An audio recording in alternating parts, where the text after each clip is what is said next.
Bem, agora tem, né, essa maquininha aqui que fica eternizando todas as mensagens, né? Obrigado, gente. Acho que seria ainda melhor se tivesse uma câmera filmando, né? Ia ser mais impactante, assim, caramba, um maloqueiro falando de Jesus, né, e tal, ia ser maneiro. Mas eu queria ler aqui a partir do versículo 53 do capítulo 23 de Lucas.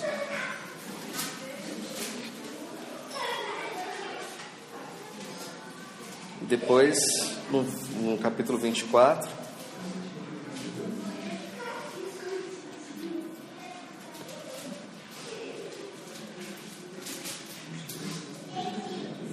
no capítulo 24, deixa eu passar aqui até o versículo 12.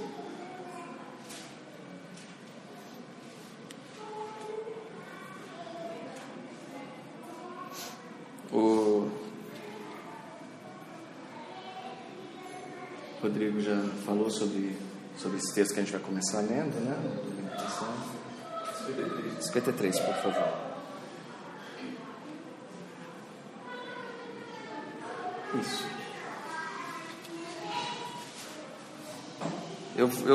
Eu tô andando muito com os batistas, assim, sabe, o pessoal batista aí eu vou tentar acabar, sabe, meio-dia mesmo, assim, sabe? Então deixa eu tirar aqui deixa eu tirar o que eu coloquei para encher linguiça aqui, peraí. Tirar as piadinhas também. Vamos lá.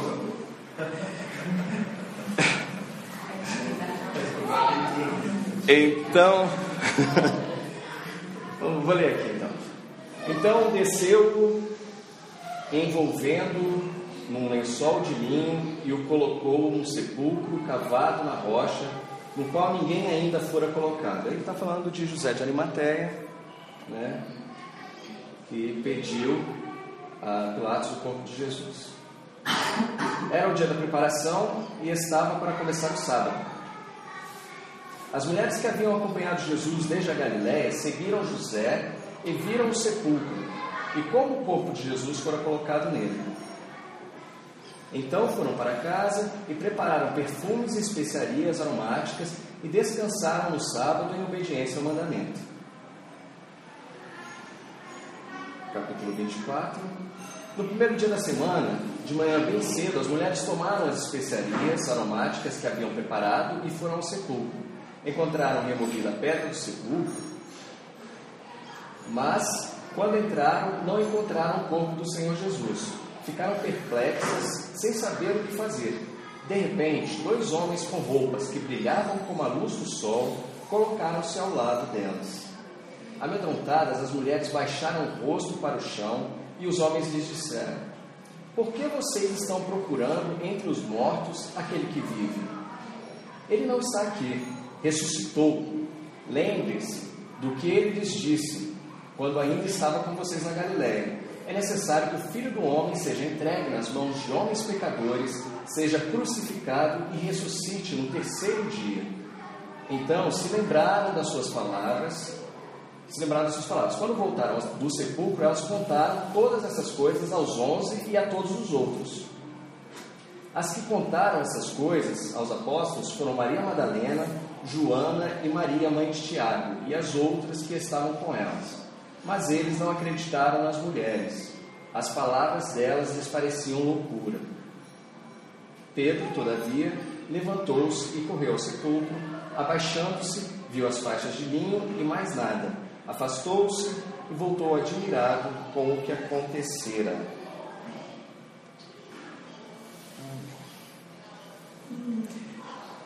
Eu li essa parte anterior para situar quem eram essas mulheres, assim, a partir de quando elas estavam ali.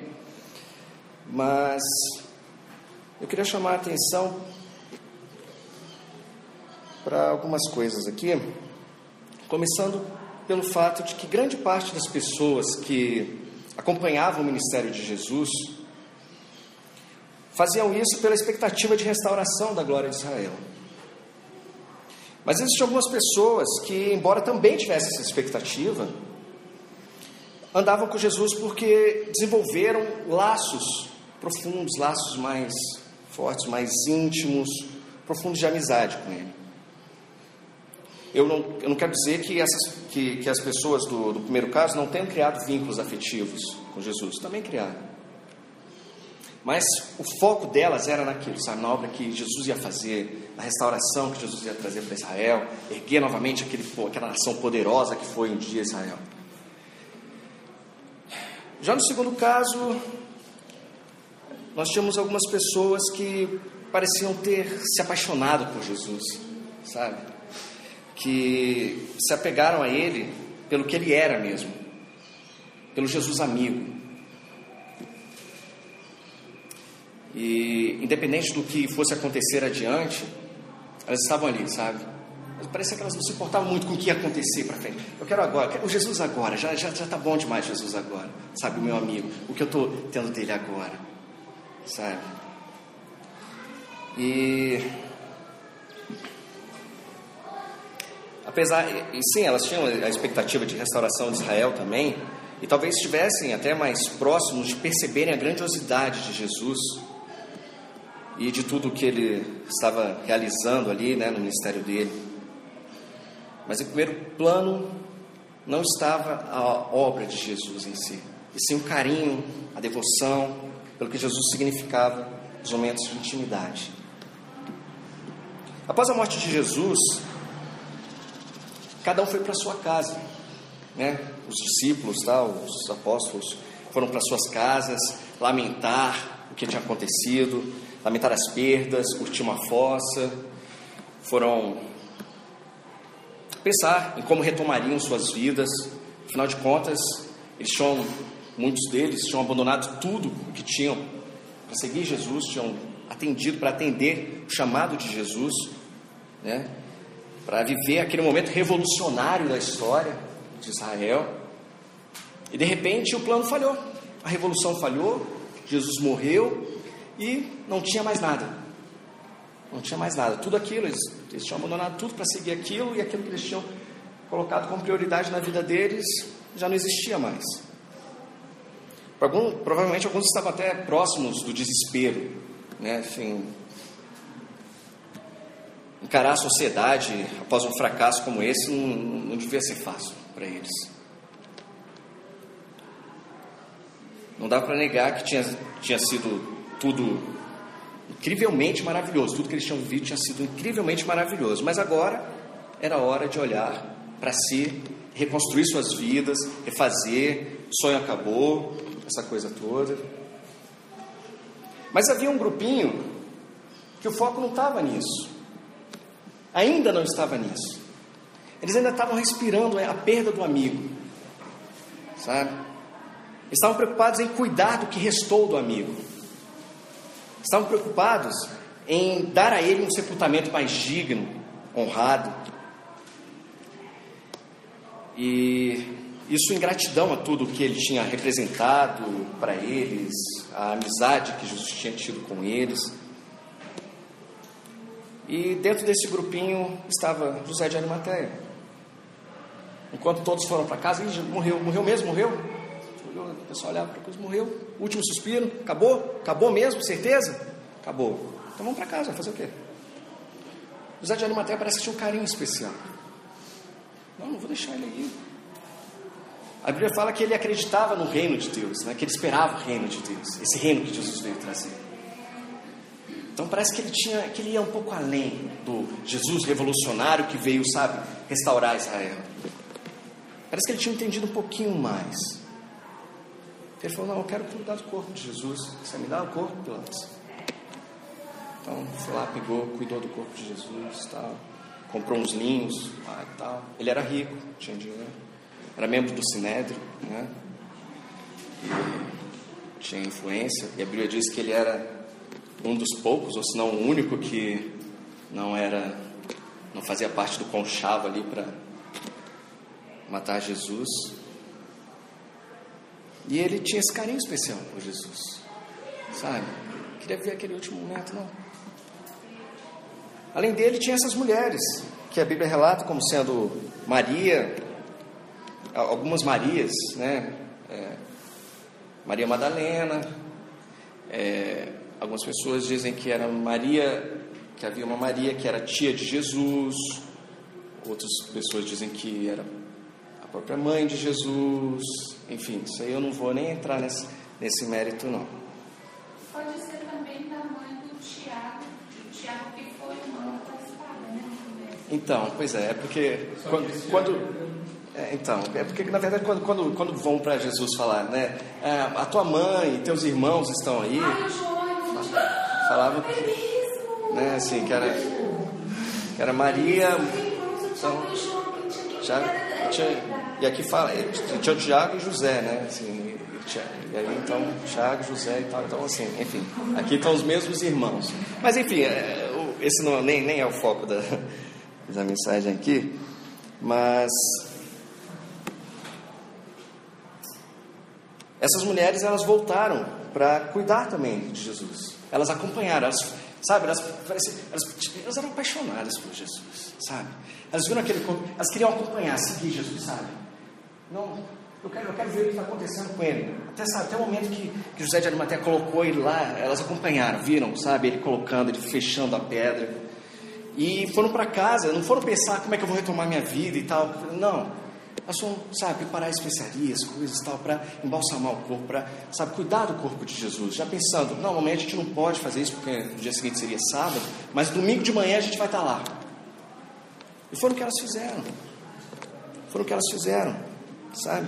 Foram cuidar do corpo de Jesus, por causa desse carinho, dessa paixão, dessa coisa, sabe, que borbulhava dentro delas. Sabe, essa coisa de perder, não era só perder a revolução, o bonde da revolução. Não, sabe? Era perder um amigo, sabe? Perdeu a paixão, sabe, da vida delas. Feita essa distinção, eu gostaria de chamar a atenção para o fato de que nem um grupo, nem o outro pareciam estar preparados ou ter ideia do que aconteceria em seguida. Nem um grupo, nem o outro, nem o grupo dos que estavam ali, sabe, naquele momento revolucionário, nem o grupo dos que eram ali amigos, apaixonados por Jesus, aquela coisa toda. E nesse grupo eu também posso incluir, tá? Marta e Maria, Lázaro, essa galera aí, tá? Mas nenhum nem o outro estava preparado, fazia ideia do que aconteceria em seguida. Quando elas chegaram para ver o corpo e encontraram lá o túmulo aberto e o anjo disse para elas: olha, esse Jesus ressuscitou. Ele falou: olha, vocês lembram do que ele disse? Aí a ficha caiu. Lembra do que ele disse, que queria ser crucificado e tal, com os pecadores, aquela coisa toda, depois ia ressurgir no terceiro dia? Pois é, aconteceu. Aí elas lembraram. Aí nesse momento elas lembraram e foram contar aos discípulos e tal. Eu vou fazer um pequeno parênteses aqui para dizer que cada evangelho, parece que essa é a parte que mais, dentro dos evangelhos, mais tem diferenças, assim, sabe? Cada evangelista conta um detalhe diferente, uma coisa. É possível você até montar uma versão assim, sabe? Encaixando uma história na outra e tal, mas são bem diferentes, assim, sabe? Mas o importante é que todas as versões, nenhuma das versões mostra que elas estavam, sabe, esperando Jesus ressuscitar, ou qualquer uma das pessoas que estivesse esperando que isso acontecesse. Mas a postura daquele grupo de amigos foi semelhante à da mulher com o vaso de alabastro, você se lembra? Quando aquela mulher... Eu queria ler Mateus 26, 12. Mateus 26, 12.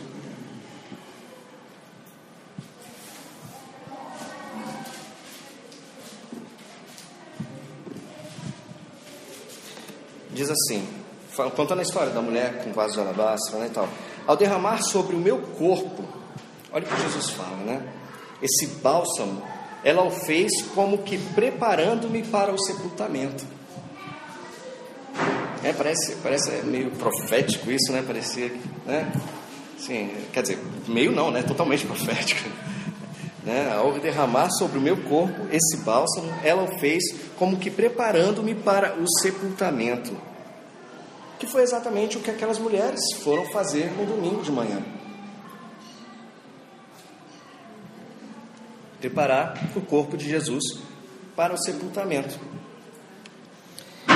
Eu queria ler também a versão que encontra-se lá em Lucas 7, do versículo 36 ao 50.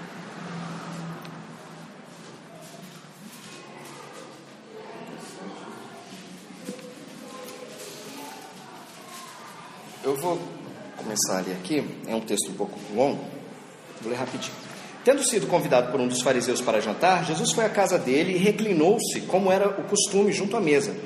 Assim que tomou conhecimento que Jesus estava reunido à mesa, na casa do fariseu, certa mulher daquela cidade, uma pecadora, trouxe um frasco de alabastro, cheio de perfume, e posicionando-se atrás de Jesus, prostrou-se a seus pés e começou a chorar. Suas lágrimas molharam os pés de Jesus, mas ela em seguida os enxugou com os próprios cabelos, beijou-os e os ungiu com perfume.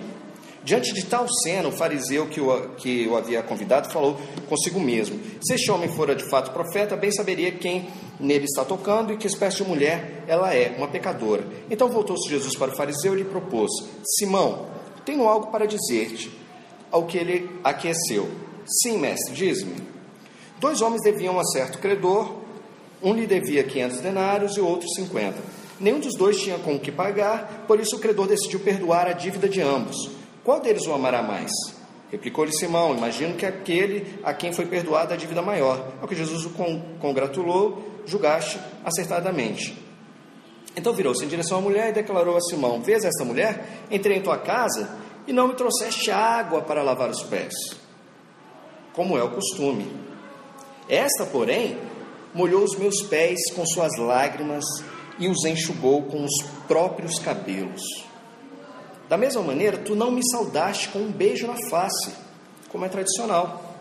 Ela, todavia, desde que cheguei, não cessa de me beijar os pés que você não lavou. Não está escrito isso, né? Adendo meu.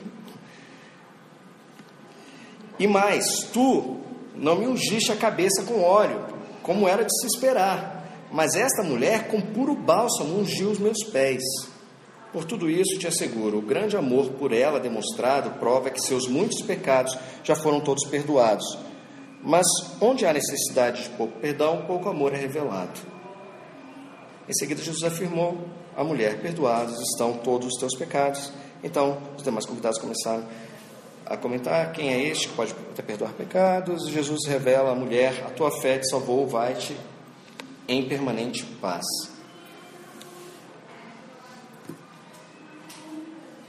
É interessante ver aqui que, como eu já disse, nenhum dos dois grupos fazia ideia da dimensão do que Jesus estava realizando ali, da grandiosidade de Jesus e daquilo que Jesus estava fazendo. Ninguém ali parecia chegar perto de entender quem era Jesus. Ninguém parecia saber que Jesus estava ali mudando completamente o destino de toda a humanidade, do passado, daquele momento e de todo o futuro da humanidade, de todas as pessoas que viessem a nascer. Ninguém parecia ter ideia de que Jesus era o próprio Deus. Ninguém parecia fazer ideia de que Ele era o responsável por toda a criação, por tudo que os olhos podem ver. Aquelas pessoas estavam ali, andando com Jesus, com objetivos distintos, mas ninguém fazia ideia de que aquela pessoa que estava ali, andando com eles, dia após dia, era o detentor de toda a ciência e dos segredos do universo. Que Ele era o Rei incomparável, dono de toda a majestade, de toda a glória. Ninguém ali fazia a menor ideia disso. Porque se ele soubesse, a postura dele seria diferente. Quando Jesus fala: olha, eu entrei na sua casa, você não lavou meus pés, não me deu água para lavar os pés, você não me deu um beijo na face.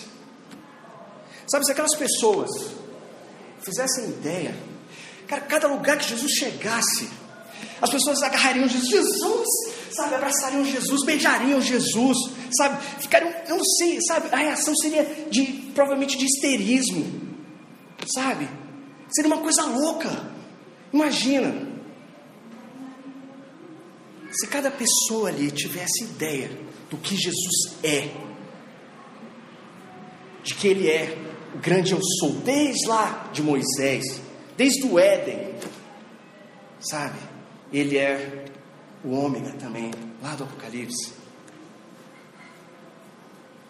Qual seria a reação deles?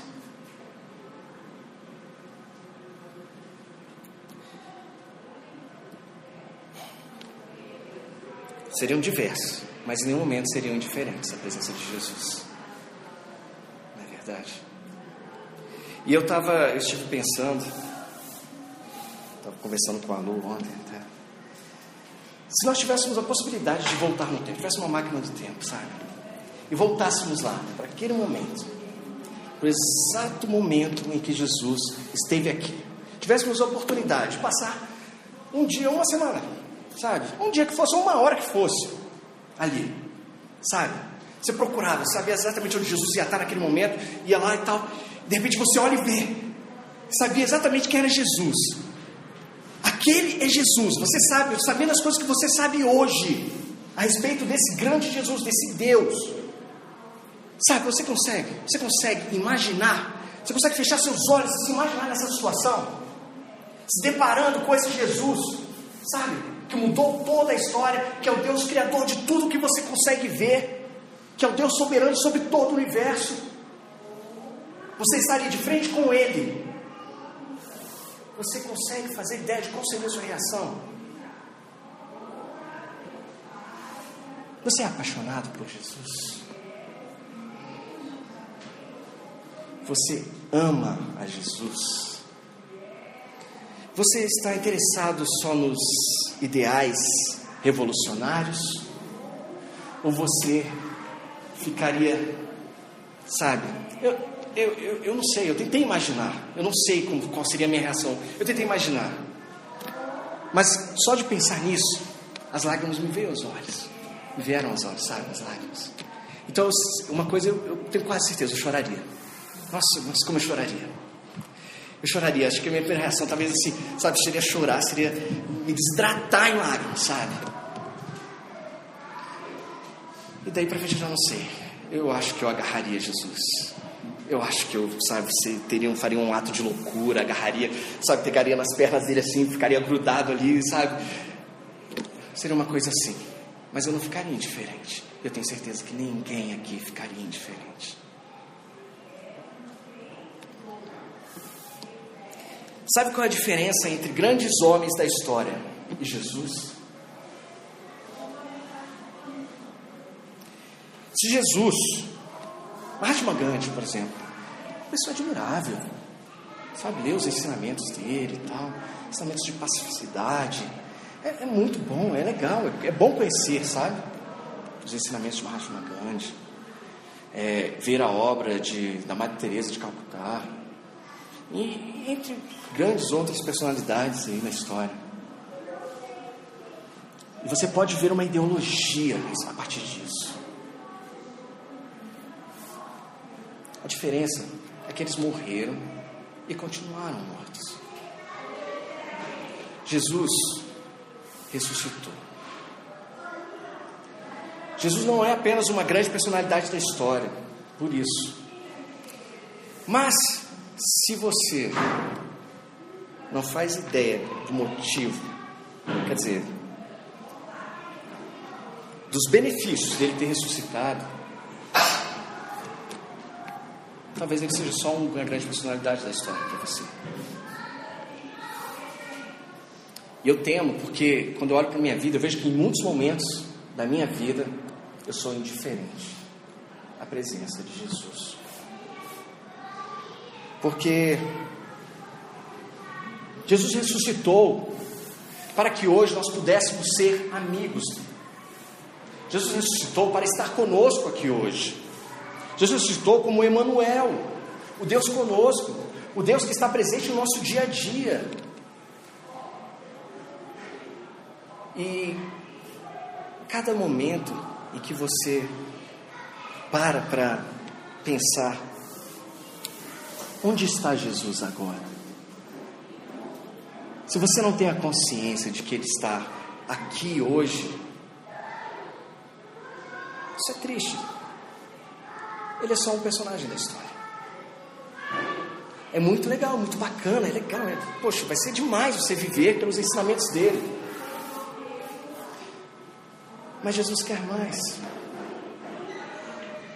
Jesus quer que você o beije, sabe? Jesus quer que você gaste o melhor que você tem. Jesus quer que você não fique indiferente à presença dele. Ele é o Deus de toda a glória. Ele é o Deus que, se você voltasse no passado, encontrasse com Ele frente a frente, você teria uma reação que você talvez conseguiu imaginar mais ou menos qual seria. E Ele é o Deus que está aqui e que você está de frente para Ele agora. Que você não precisa de uma máquina do tempo para se encontrar com Ele e para demonstrar todo o seu amor por Ele e para viver uma vida de apaixonado, sabe, de quem ama verdadeiramente esse Jesus. Não há nada de errado em querer viver a revolução que Jesus tem para o mundo, que não é o que os discípulos achavam que era, que as pessoas daquela época achavam que era. A revolução do amor, a revolução de, sabe, de você transformar tudo pela pacificação, pela justiça, pelo amor.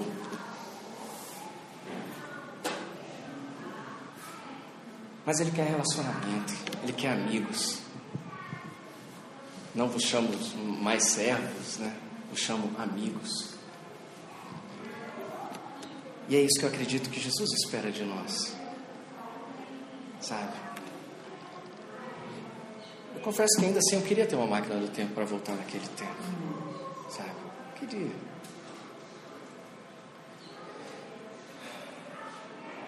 Mas eu não preciso dela para encontrar Jesus. Não preciso de uma máquina do tempo para isso. Então, eu nos convido a sermos menos indiferentes, sabe? A pelo menos separarmos, sabe, alguns tempos do nosso dia para encontrarmos Jesus, sabe? Mas dessa maneira, não encontrar Jesus assim, opa, e aí, tudo bem? É um tudo bem que é só um oi, né? Não, é um encontrar para tomar um café, sabe? Para desfrutar da presença, sabe? Para agarrar nas pernas, sabe? Para demonstrar todo o amor, a loucura de ser apaixonado por Ele, sabe? Então, eu queria fazer essa proposta. Eu queria que nós fechássemos os olhos agora. Queria que você realmente fechasse seus olhos. E antes de falar qualquer coisa, que você pensasse que realmente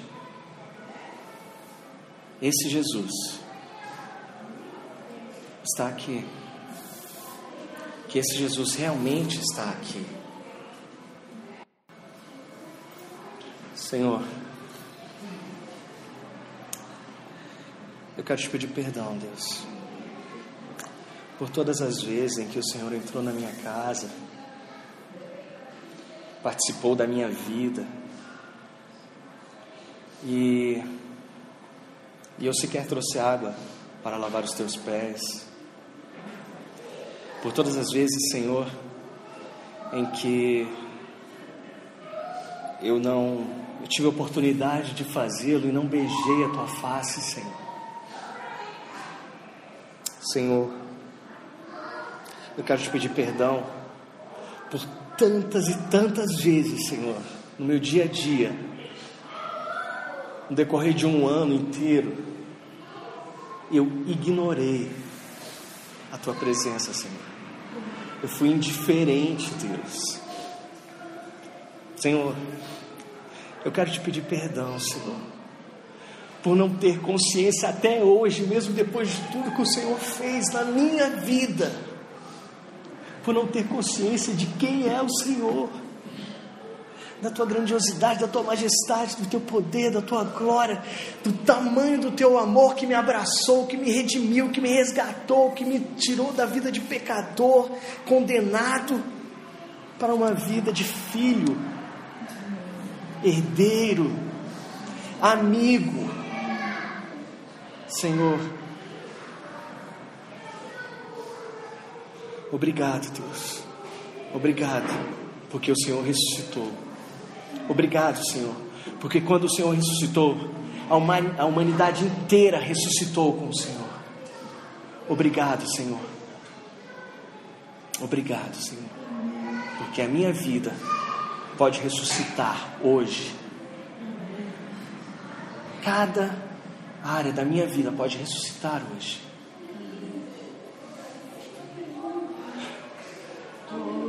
Se eu me dispuser a andar, a enxergar esse Jesus. Senhor, obrigado, meu Deus. Obrigado, obrigado. Ressuscita, Senhor, o nosso amor por Ti. Deus, por mais que já esteja morto, enterrado, há sei lá quantos dias, já cheire mal, ressuscita, Senhor, o primeiro amor, Deus. Ressuscita aquele desejo de andar, de ser teu amigo, de viver contigo, intimidade de filho, intimidade de amigo, Senhor. Deus, de te amar verdadeiramente. Ressuscita-nos, Senhor. Ressuscita-nos para vivermos em Cristo. Ressuscita-nos para vivermos com Cristo. Ressuscita-nos para vivermos Cristo ressuscitado. E é no nome desse Jesus que ressuscitou que nós choramos, Senhor. Amém. Amém.